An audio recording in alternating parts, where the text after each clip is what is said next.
Hello everyone, my name is Shize from KU Leuven Faculty of Architecture, Campus St. Lucas, Brussels. Today I'm very glad to introduce my master dissertation. The title of my project is Smooth City Chicago, Urban Flexible Modular Design. And here we start. It's a very interesting picture I found. When you get the first view of the picture, it just seems like the bird view for the whole city. However, it doesn't. It's an artwork to show the wealthy gap in Chicago. The higher the pillar is, the higher the range salary the residents get in this area. So the whole city has a really huge of wealthy gap, just like the differences between the height of the building in downtown and the suburban area. As one of the most urbanized countries in the world, the American often gives people a variety of good and bad impressions. The dense and glorious tall buildings, small and nice villas surrounded by lovely gardens, slums filled with drug deal, shooting and thief. These two contradictory worlds exist in almost every famous cities at the same time. They are insulated by visible and invisible walls, causing many urban problems, and so as Chicago. And when first time I arrived at site, the downtown area is only less than 2 miles away, but I'm just in another desolated world. The skyscraper is just like the shadow in the water, misty and unreal. And when I opened the map, I think I found some reasons. On a large scale, due to the architecture trend during the urbanization process and the car-oriented planning concepts in the history, the low development of the public transportation and the lack of the connection between each lines make this infrastructure traps people into the transportation routes. You can also see in this map the area colored red is the place where cannot get to the public rail lines, which linked our site in normal pedestrian distance. Our site just located on the border of the suburban area, and the downtown is sit between several public lines, so I found the first potential. Maybe it can be a place that people transfer metro and the train here. When we discussing the smaller scale to our site, large numbers of wide roads and the bridge were built horizontally to meet the needs of the private cars.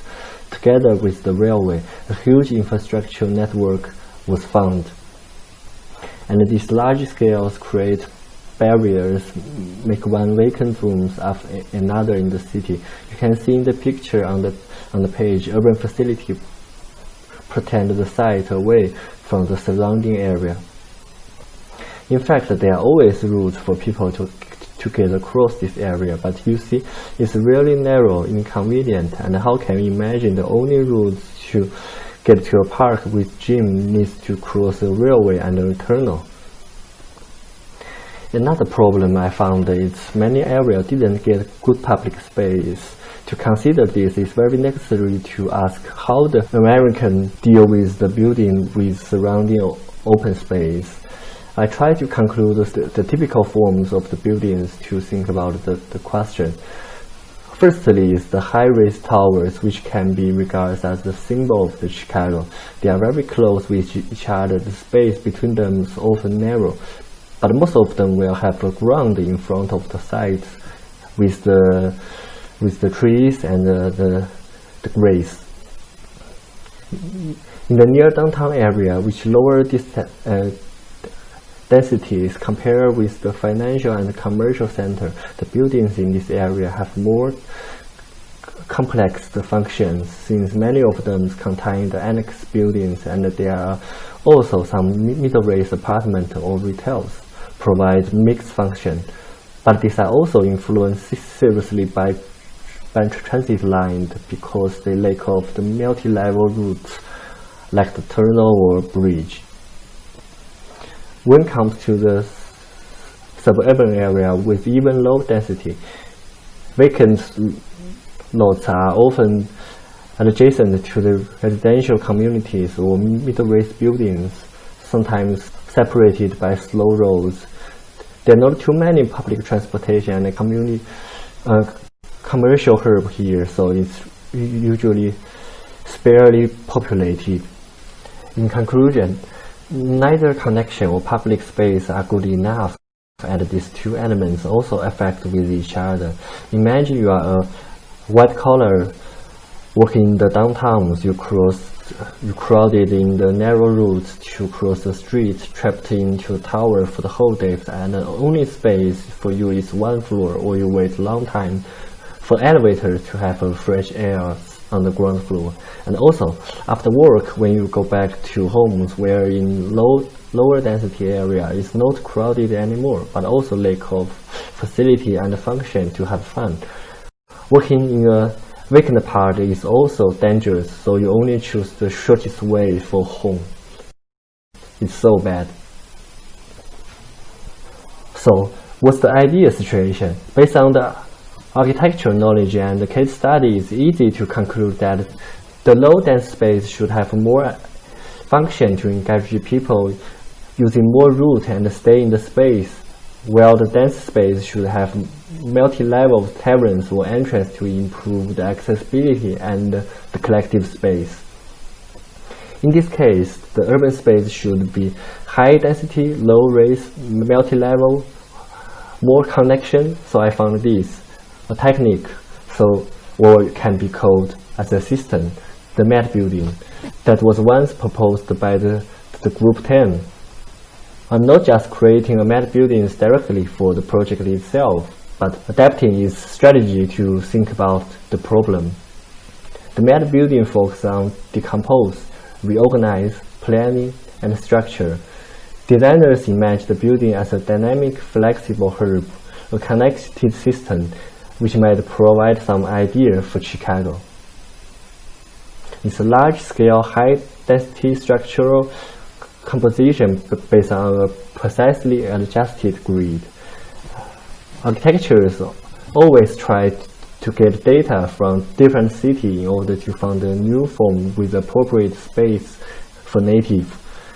For the project in Berlin, designers take 1 minute's work for basic scale for their modules, while in Frankfurt it is the walls of the theater gate and the corridor. In Kuwait, they just get the size of the plan by residential house in Middle Asia. And in Venice, when Le Corbusier designed the hospital, he takes the bedroom as the basic unit.